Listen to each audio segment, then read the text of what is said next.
ಇಲ್ಲದ ವಿಷಯಗಳನ್ನು ಕೇಳುವರಷ್ಟೇ ಅಲ್ಲ, ಅಲ್ಲದ ವಿಷಯಗಳನ್ನು ಹೇಳುವರು ಕೂಡ ನಾಶವಾಗುತ್ತಾರೆ.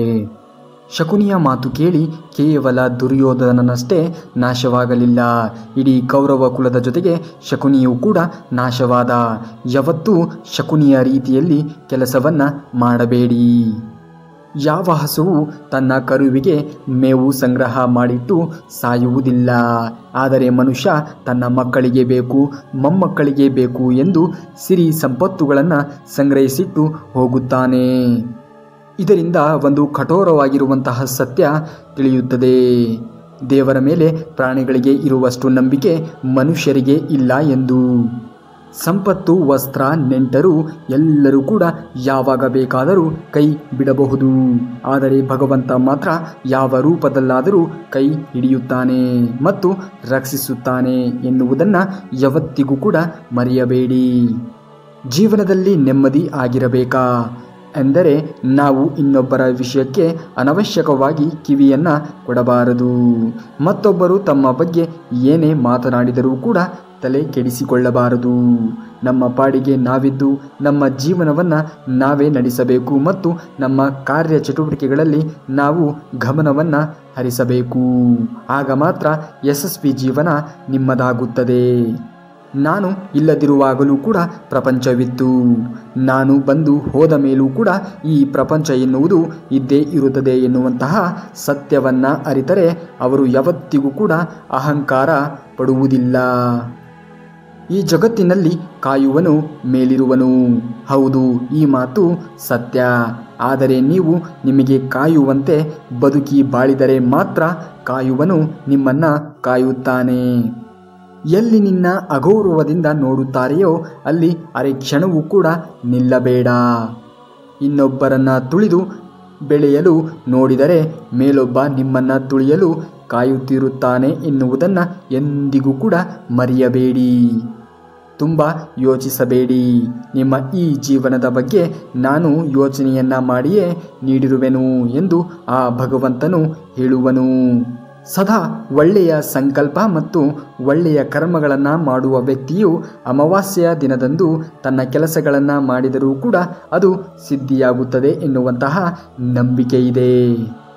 ಹಾಗಾಗಿ ಪ್ರತಿ ಬಾರಿಯೂ ಕೂಡ ಪ್ರತಿದಿನವೂ ಕೂಡ ಒಳ್ಳೆಯ ರೀತಿಯ ಸಂಕಲ್ಪವನ್ನೇ ಮಾಡಿ. ನಡೆಯುವಂತಹ ದಾರಿಯಲ್ಲಿ ಚುಚ್ಚುವ ಮುಳ್ಳುಗಳು ಇದ್ದರೆ ಪಾದರಕ್ಷೆಗಳನ್ನು ಮೆಟ್ಟಿ ನಡೆ. ಬದುಕಬೇಕು ಎನ್ನುವಂತಹ ದಾರಿಯಲ್ಲಿ ಚುಚ್ಚಿ ಮಾತನಾಡುವಂತಹ ಜನರಿದ್ದರೆ ನಿನ್ನ ಪಾದರಕ್ಷೆಗಳನ್ನು ಬಿಡುವ ಸ್ಥಳದಲ್ಲಿಯೇ ಬಿಟ್ಟು ನಡೆ. ಯಾಕೆಂದರೆ ಚುಚ್ಚುವ ಮಾತಿನಿಂದಾಗಿ ನಿಮ್ಮ ರಕ್ಷಣೆ ಎನ್ನುವಂಥದ್ದು ಆಗುವುದಿಲ್ಲ. ಅದನ್ನು ಬಿಟ್ಟು ನಡೆದಾಗಲೇ ನಿಮ್ಮ ರಕ್ಷಣೆ ಜೊತೆಗೆ ನೀವು ಬೆಳೆಯಲು ಸಹಕಾರಿಯಾಗುತ್ತದೆ. ಹಾಗಾಗಿ ಯಾರೋ ಏನೋ ಅಂದರು ಎಂದು ನಿಮ್ಮ ತಲೆಯನ್ನು ಕೆಡಿಸಿಕೊಳ್ಳಬೇಡಿ. ನಿಮ್ಮ ಕಾರ್ಯಗಳಲ್ಲಿ ನಿಮ್ಮ ಗಮನವನ್ನು ಹರಿಸಿ. ಆಗ ನಿಮ್ಮ ಯಶಸ್ಸು ಖಂಡಿತವಾಗಿಯೂ ಕೂಡ ಸಿಗುತ್ತದೆ. ಮನುಷ್ಯನಿಗೆ ಕುಡಿಯಲು ಶುದ್ಧವಾಗಿರುವಂತಹ ನೀರು ಬೇಕು, ಶುದ್ಧವಾದಂತಹ ಗಾಳಿಯೂ ಕೂಡ ಬೇಕು, ಹೊಟ್ಟೆಗೆ ಶುದ್ಧವಾಗಿರುವಂತಹ ಆಹಾರ ಕೂಡ ಬೇಕು. ತಾನು ಜೀವಿಸಲು ಶುದ್ಧವಾಗಿರುವಂತಹ ಪರಿಸರವನ್ನು ಬಯಸುವಂತಹ ವ್ಯಕ್ತಿಯು ತಾನು ಮಾತ್ರ ಶುದ್ಧವಾಗಿರಲು ಯಾವತ್ತಿಗೂ ಕೂಡ ಪ್ರಯತ್ನಿಸುವುದಿಲ್ಲ. ಸಮಸ್ಯೆ ಬಂದಿದೆ ಎಂದು ಭಯಪಡಬೇಡಿ. ಆ ಸಮಸ್ಯೆಗಳಿಗೆ ನಿಮ್ಮಲ್ಲಿಯೇ ಪರಿಹಾರವಿದೆ. ತಾಳ್ಮೆಯಿಂದ ಹುಡುಕಿ. ಯಾಕೆಂದರೆ ಈ ಭೂಮಿಯ ಮೇಲೆ ಕೇವಲ ಬೆಂಕಿ ಮಾತ್ರ ಅಲ್ಲ, ಅದರ ಜೊತೆಗೆ ನೀರು ಕೂಡ ಇದೆ ಎನ್ನುವುದನ್ನು ಯಾವತ್ತಿಗೂ ಕೂಡ ಮರೆಯಬೇಡಿ. ಬದಲಾಯಿಸಲು ಸಾಧ್ಯವೇ ಆಗದಂತಹ ಸಮಸ್ಯೆಗಳನ್ನು ಸವಾಲಾಗಿ ಸ್ವೀಕರಿಸಿ. ಭಗವಂತನ ಕೃಪೆ ಇದ್ದರೆ ಗೆಲ್ಲುವ ಶಕ್ತಿ ನಿಮ್ಮದಾಗುತ್ತದೆ. ಜೀವನವೆನ್ನುವುದು ಎರಡೇ ದಿನ. ಒಂದು ದಿನ ನಿನ್ನ ಪರವಾಗಿರುವಂತಹ ದಿನವಾಗಿದ್ದರೆ ಇನ್ನೊಂದು ದಿನ ನಿನ್ನ ವಿರುದ್ಧವಾಗಿರುವಂತಹ ದಿನವಾಗಿರುತ್ತದೆ. ಪರವಾದ ದಿನಗಳಲ್ಲಿ ಹಿಗ್ಗಬೇಡ, ವಿರೋಧವಾಗಿರುವಂತಹ ದಿನಗಳಲ್ಲಿ ಕುಗ್ಗಬೇಡ. ಇದುವೇ ಜೀವನ ನಡೆಸಬೇಕಾದಂತಹ ಪಾಠ. ಯಾರಿಗೂ ಉಪದೇಶವನ್ನು ಮಾಡಬೇಡಿ. ನೀವೇನು ಮಾಡಬೇಕು ಎಂದುಕೊಂಡಿದ್ದೀರೆಯೋ ಹಾಗೆಯೇ ಮಾಡಿ ಬದುಕಿ ತೋರಿಸಿ. ಬಾಡಿಗೆ ಮನೆಯಲ್ಲಿ ವಾಸ ಮಾಡುವ ನಾವು ಆ ಹಣವನ್ನು ಬಾಡಿಗೆ ಮನೆಯ ಸಿಂಗಾರಕ್ಕೆ ಬಳಸುವುದಿಲ್ಲ.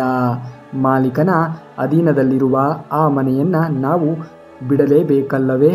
ಈ ದೇಹವು ಬಾಡಿಗೆ ಮನೆಯೇ, ಇದು ಎಂದಿಗೂ ಕೂಡ ನಮ್ಮ ಸ್ವಂತದ್ದಲ್ಲ. ಇನ್ನು ಇದೇ ರೀತಿಯಾಗಿರುವಂತಹ ಮಾಹಿತಿಗಳಿಗಾಗಿ ತಪ್ಪದೇ ನಮ್ಮ ಚಾನಲ್ನ ಸಬ್ಸ್ಕ್ರೈಬ್ ಮಾಡಿಕೊಳ್ಳಿ. ಮುಂದಿನ ವಿಡಿಯೋದಲ್ಲಿ ಸಿಗುವವರೆಗೂ ಧನ್ಯವಾದ. ಕರುನಾಡಿಗೆ.